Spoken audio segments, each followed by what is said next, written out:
6.9 na lindol gumimbal sa Cebu. Pinakamalakas sa kasaysayan ng Northern Cebu ayon sa FIVOX. Matinding pinsala na iwan sa iba't ibang lugar. Malakas na pagyanig naramdaman pati sa mga kalapit na probinsya. Lagpas 800 aftershock na itala hanggang kaninang hapon. Mahigit 6 na po na ang naiulat na nasawi. Habang daan-daan ang sugatan. Search and rescue operations nagpapatuloy.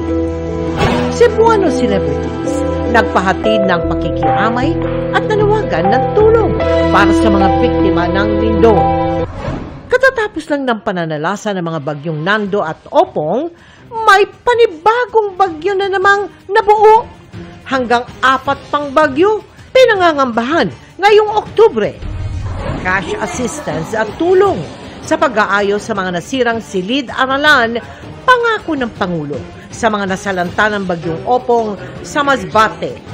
Gabinete, inutusan din ng Pangulo na pumunta sa Cebu para suriin ang sitwasyon doon matapos ang lindol.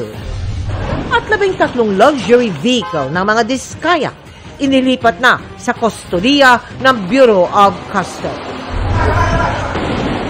This is Philippine Coast.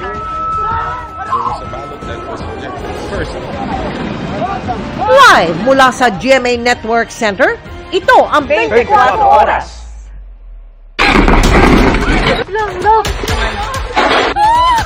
Lord, please send some help.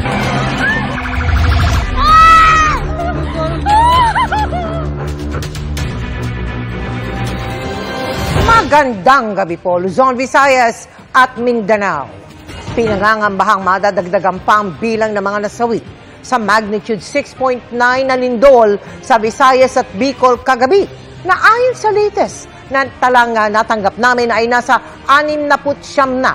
Matindi na ang mga pinsala sa unang pagyanig palang kagabi na nasundan pa ng halos 900 na aftershock base po yan sa 10 a.m. update ng FIVOX. Kaya mga kapuso, magdamag po ang pangamba ng mga Cebuano. Kabilang po rito sa Bogo City, kung saan naitala ang episentro ng lindol.